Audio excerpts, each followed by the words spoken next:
Hello everyone and welcome to Partners in Public Safety. Now this is a program, and you should know this by now, we present this to you so that we all learn a little bit more about our police, fire, and emergency management teams here in the city of Wilmington, and that we're able to work better together, and that we understand each other, and we help each other in terms of public safety here in the city of Wilmington.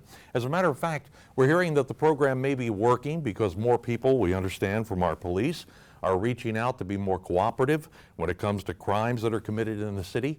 More of you seem to be reaching out to learn more about police, fire, and emergency management, so that's what it's all about. And we're going to begin this program. You talk about partnerships. I turn to Marty Hagman. Marty is with us. He's the executive director of what's called Downtown Visions, and I don't know that we could find a better partner than Downtown Visions. Welcome to the show, by the way. Well, thank you, John. The Downtown Visions is sort of the front name, if you will, for what's really a downtown improvement district. That's right. And not a lot of cities have downtown improvement districts. So let's talk about what is that, and then we'll get into more about services provided by Downtown Visions. What is an improvement district? Well, John, Downtown Visions is the management company for Wilmington's Downtown Business Improvement District. What a business improvement district is a geographically defined area that has to be 75% commercial, in which the property owners pay an assessment in addition to any city taxes to provide services. Now, these services enhance city services. They're not designed to compete, but to enhance with city services. And our cornerstone services are cleaning and safety. Mm-hmm. So if I were to look at a map and take a map of the downtown area, I would see a defined area which would be this improvement district, it's called, and then all of the businesses within that district, as you said, pay a fee, and then in return we get these services. That's correct. And it's not just the businesses, of course, it's citizens. Well, it's all the citizens. It is not just the corporations and government, but it's arts, and it's everyone. Our visitors, our residents now in downtown, the residential community is growing, and so it's everyone that would be downtown for any reason, can avail themselves to our services. Now, Downtown Visions has been in the news over the years. I remember John Stossel, who used to be with ABC News. I think he's now with Fox. Anyway, he was here one time taking a look at Downtown Visions because your operation is the operation that has all the cameras in the downtown area, and you work closely with the police department, I know. But you know, you had to go through years of that Big Brother stuff. You know, people are watching us, and is it right to have cameras watching our every movement? I would think we've turned this around greatly in recent years. I'm glad to have cameras watching what people are doing out on the streets. Well, thank you, John. We see it as a force multiplier for the police department. We can, in fact, perform digital patrolling, virtual patrolling, if you will, of not just the downtown, but we also monitor cameras that are placed in high crime areas throughout the city. Mm-hmm. And it certainly is great assistance to the police. The ACLU realizes and has been in touch with us in previous years that there is no expectation of privacy if you're on a public street. So if you view someone who's on a camera, it's the same as a citizen looking out their window. Absolutely. And we've come a long way in that if you go back 10, 12, whatever number of years here in Wilmington, it was originally this business group of cameras.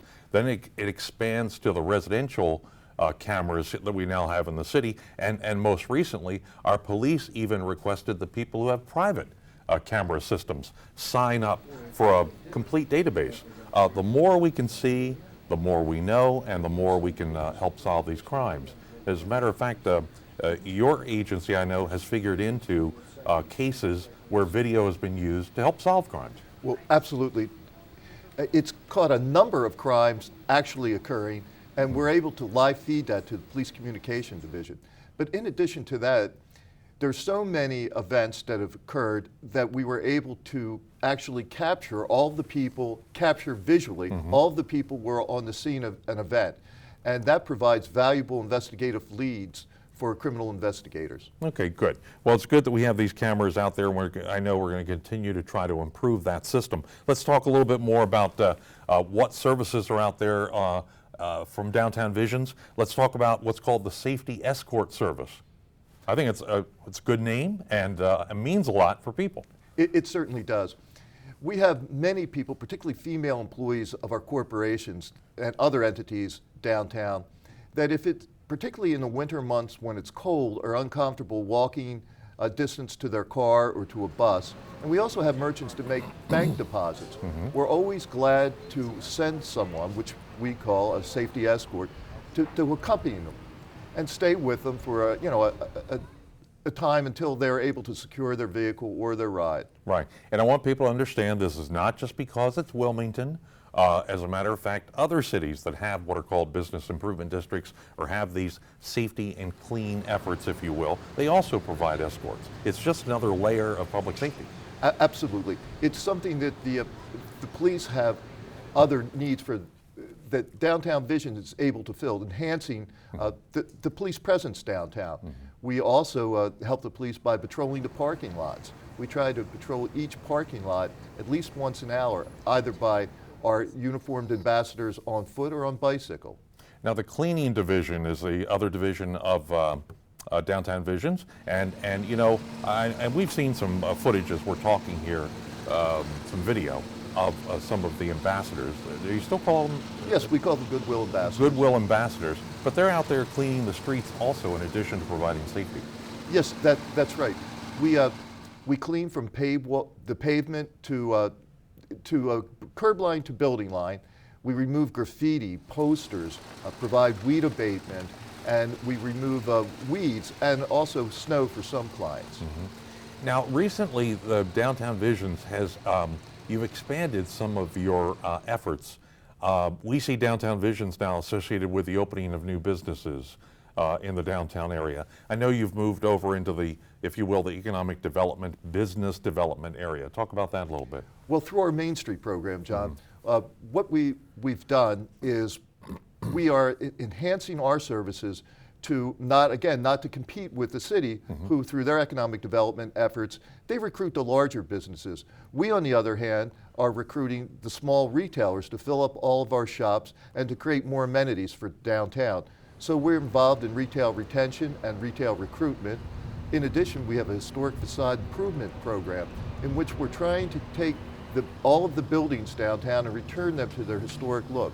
We're also involved in promotions that'll drive people to our businesses and ensure that people keep coming to our downtown. Yeah, good. All right. So it's a nice complete package that you have at Downtown Visions, and you've done it for years. Can you tell folks watching the program, you probably can't, this is a former police officer sitting here with us, so he brings with him a lot of experience, years of experience of being here on the streets of the city of Wilmington as a police officer, and now taking all of that in the executive director position at Downtown Vision. So you're doing a nice job. Well, thank you, and you've John. got a good crew, Mike Magidi and the rest of the crew over there. Will Minster, got to keep an eye on Will, but he's all right. No, he's all right. Thanks, Marty, for being with us. We really appreciate it. And again, we talk about partnerships, and this is what it's all about. Thank you, John. All right. We will continue in just a moment with Partners in Public Safety. Please stay with us.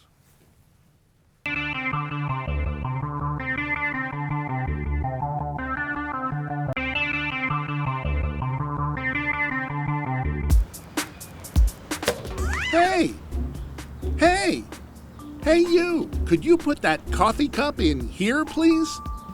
Yep, I'll take anything on that list you've got. Cans, bottles, newspapers. That trash is worth money here in Wilmington when you toss it into one of these bins, so hit me with everything you've got. Can I do this myself? Well, sure. Then you could earn your own rewards. Do a good thing for the planet, and it's so easy. Hey, Wilmington. Sign up for the Recycle Bank program and receive your own recycle container with wheels. You'll then be credited for a certain dollar amount for every pound of recyclables you provide, all redeemable for valuable rewards. There's enough recyclables for everyone, so let's recycle, Wilmington, okay? You know what? I'm doing it. Just call the number. You gotta call the number. This number right here. Call that number.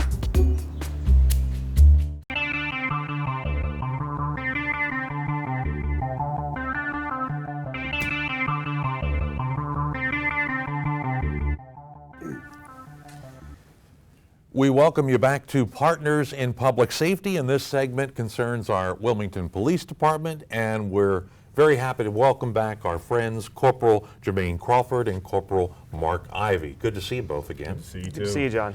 I thought it would be interesting in this segment of the program to talk about what I call these little, well, not little, but they're annoyances.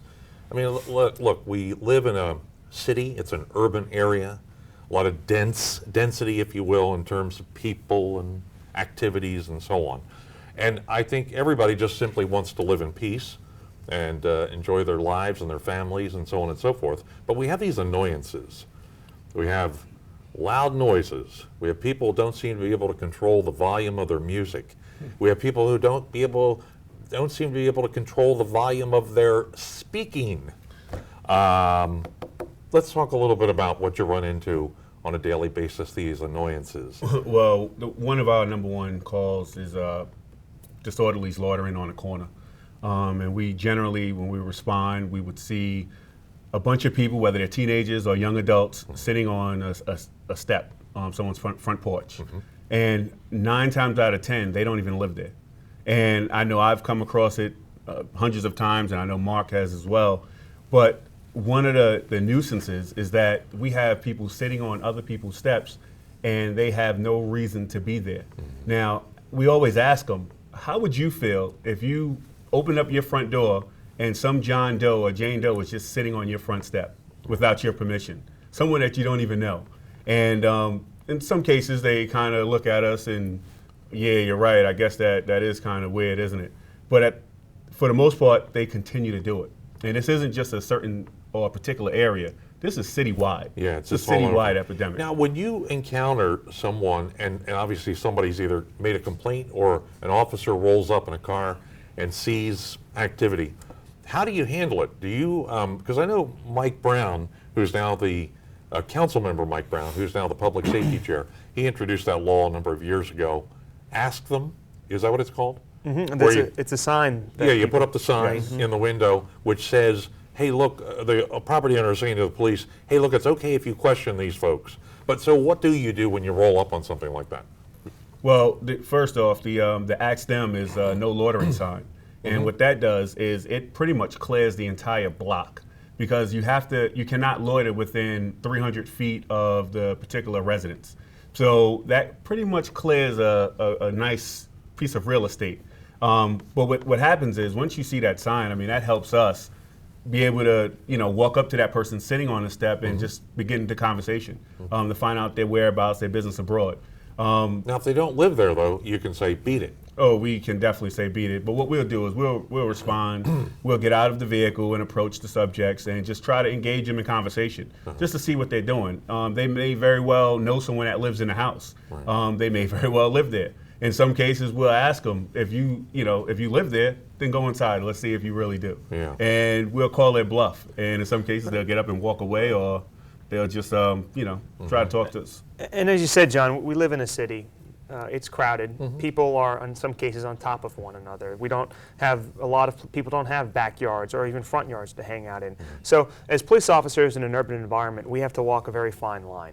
We want to make sure that we protect those people who have property and don't want people sitting on their steps and things like that. But we also have to recognize that people don't have a lot of space, and we don't want to, people will say sometimes, oh, you're harassing us, you're bothering us. That's not our function. We're not here to do that for people. But we have to find a way to make sure that we can keep both groups happy. And those Ask Them signs are a perfect tool that we use. So we can see that sign and say, okay, well, clearly this resident has decided that they want the cops stopping by frequently to make sure that we clear people off their property. And that gives us just one more tool. We can say, hey, look, you may live here, you may be visiting someone, but look at that sign behind you. It says Ask Them. That's what we're here doing, man. I'm just doing my job, talking to you. And as Jermaine said, part of it's just a conversation, figuring out with people whether they belong there and whether they don't. And if they don't belong there, they need to go. Yeah. Now, I don't want to focus entirely on young people, but in many of these cases, you've got younger people, and you have to question, well, where are they supposed to be? They're supposed to be in school. Why are they hanging out on a porch, hanging out on a corner? Let's talk a little bit about, we do have some curfew laws here in the city of Wilmington that people ought to be aware of. Yes. Prior to becoming a police officer, I used to work in an alternative school. So the daytime curfew was big for us within the school system. And the kids had until 9 o'clock to show up. And the curfew laws begin at 9 o'clock during the day. So any juvenile that's outside during the day after 9 o'clock, they're there unlawfully.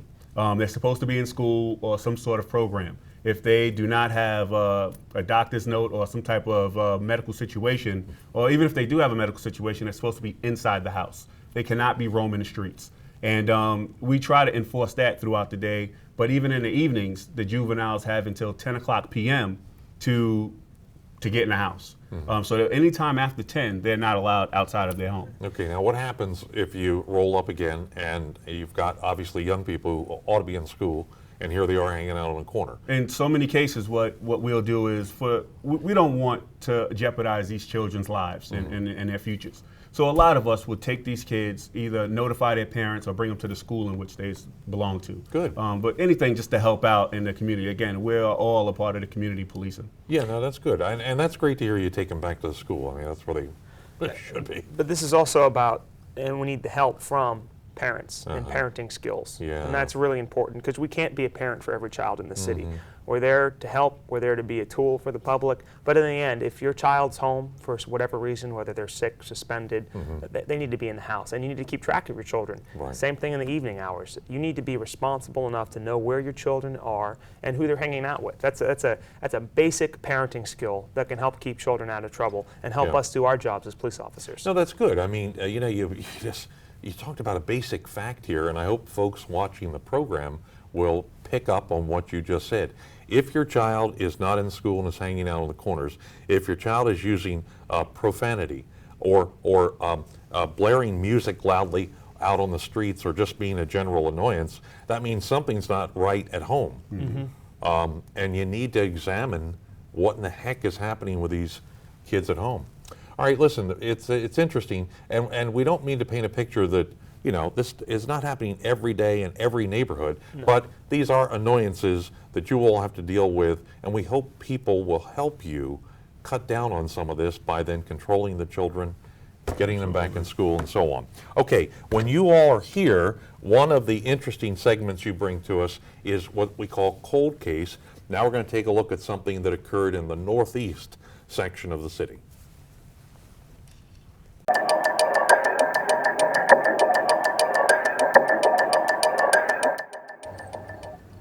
January 5th, 1993, about 21 years ago, the body of Linda Armstrong was located here in the 1400 block of Vandiver Avenue, near the Amtrak Railroad.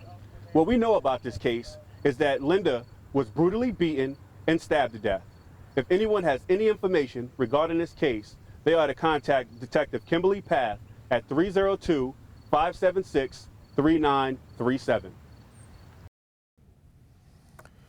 All right, Corporal Crawford, another tough case here that the Wilmington Police Department is trying to solve. So what caused this case to become cold? Well, I was talking to one of the original detectives on the case, Doug Iredella, and he told me that when they initially went out to the scene, they had great momentum. Residents in the area were talking, and they were moving really fast and coming close to some sort of conclusion for the situation. They went out the next day, and I guess the code of the street just kind of kicked in, and everyone just went silent. Wow. And because the residents in the area refused to speak to detectives after the first day, that's what made this case go cold. You know, it is interesting to think that that people can continue to keep silent after a number of years. You know, it's very, very unfortunate. I mean, here we are. We have the momentum, and these detectives worked very hard. Extremely hard trying to solve this crime, this heinous crime. Yeah. And when it comes down to all the crime that's occurring right now and all the crime that occurred then, to be able to pause or to stop a case from moving forward because residents in the area aren't speaking, that's just disheartening. Yeah, that is.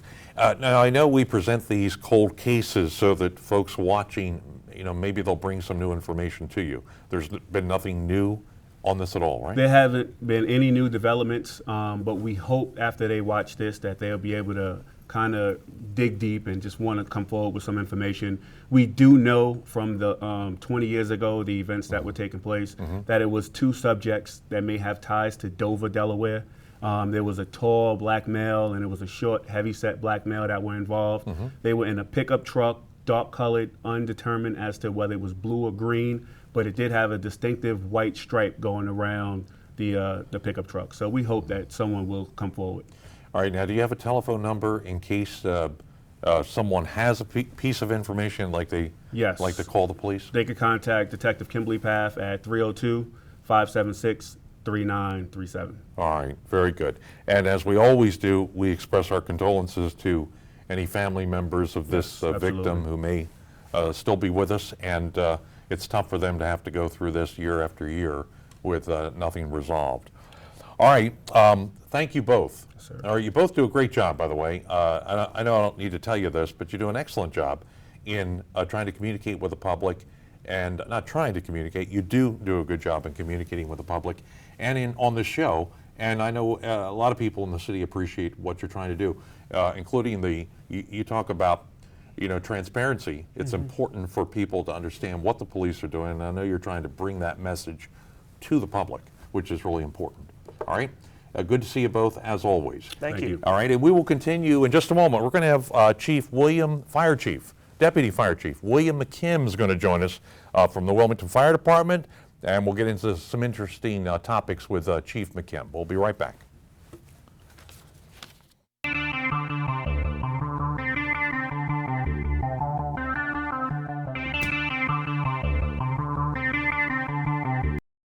We are your Wilmington City Council, and we're also your neighbors. We're asking you to let us know about your community events, achievements, concerns, and issues. That's why we created a special email address that will connect you to all of us in City Council. Drop us an email about things going on in your neighborhood with Community Events 22 at wilmingtonde.gov. That's Community Events 22 at wilmingtonde.gov.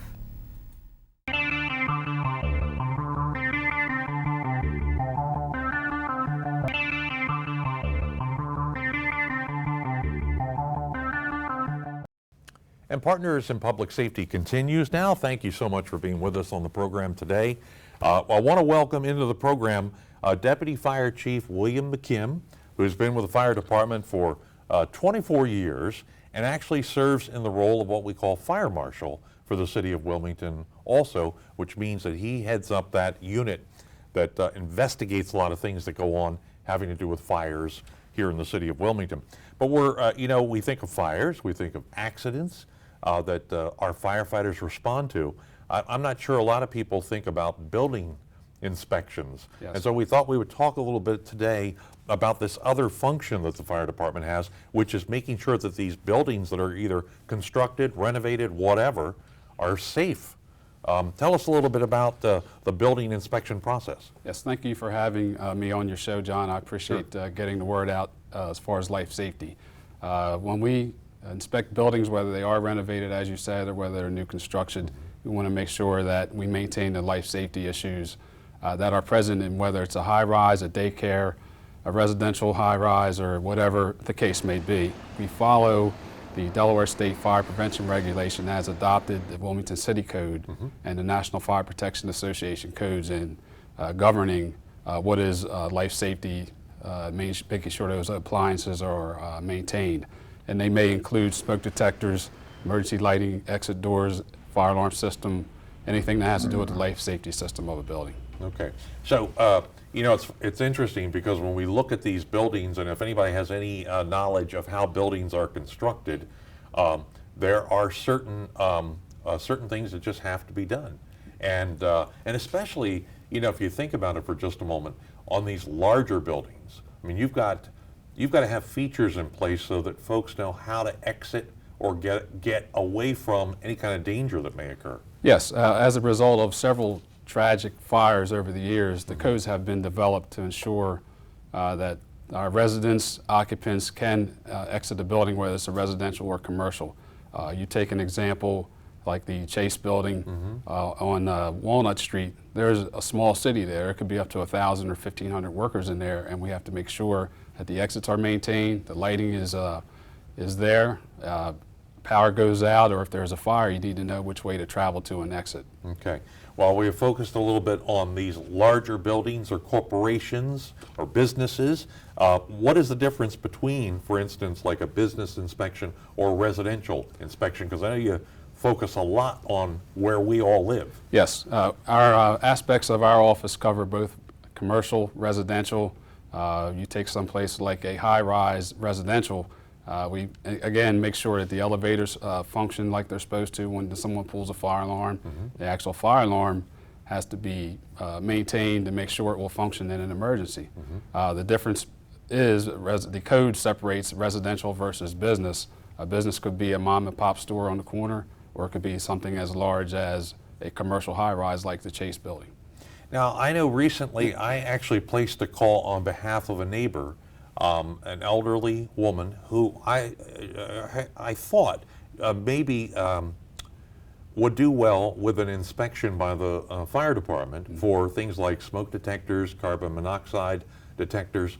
And I got to tell you, I know she and I both and her family were just blown away by the attention of the Wilmington Fire Department. You really get in there and yes, and search out the best way to keep that person and or family safe. Yes, absolutely. Our number one goal, obviously, is to educate the public on their life safety procedures when something happens. The first phase in that is the operation of a smoke detector or even a carbon monoxide detector. The first early warning that you have to self-rescue. By the time we arrive on scene, things are more advanced and there's more danger to the occupant of that building. Now, earlier we were talking about the fact that we do, in Wilmington, it's an urban area, a very dense area in terms of people. We also have a proliferation here in Wilmington of daycare, of a lot of child care facilities. Yeah. Talk a little bit about the care that goes into making sure they're safe. Absolutely. You're talking about a special situation there. When you have children who are relying on adults that are not their parents, they are at a daycare. You're trusting your child to be safe in the event of an emergency. The codes also cover those aspects.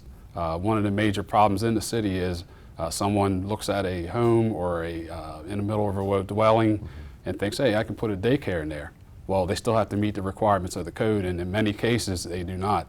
So please, if there's any prospective daycare operators or owners, check with our office. There's quite an extensive list of requirements that are required to go into business as a daycare. Well, and I also think, too, that we ought to ask any of our residents right now that know of any kind of daycare facility that may be in operation that should not be in operation or maybe has not been properly licensed. If they know about this, they can call your office. Yes, they can. What is the number there at your office? 576-3120. Just call that number and we can connect you with the right person in our office. We do have specialists in our office that handle just daycares and public education. One thing before you enlist the use of a daycare is to check with child care licensing in our office to see if they are a licensed daycare provider. You're right. I think child care licensing is a state function. State agency, yes. Or a state agency. So yes, again, make sure we're not suggesting that you just call on people without any reason. But clearly, let's ask those questions to make sure these kids are protected. One other thing, economic development. I want people to understand how our fire department figures into the growth of our city. And that is, if I want to open a business or a company is interested in coming into the city and they're not sure what the requirements are, you'll help them with that. Yes, absolutely. Our process begins with either an application online with some type of description of the work you're going to perform. We will guide you through the process.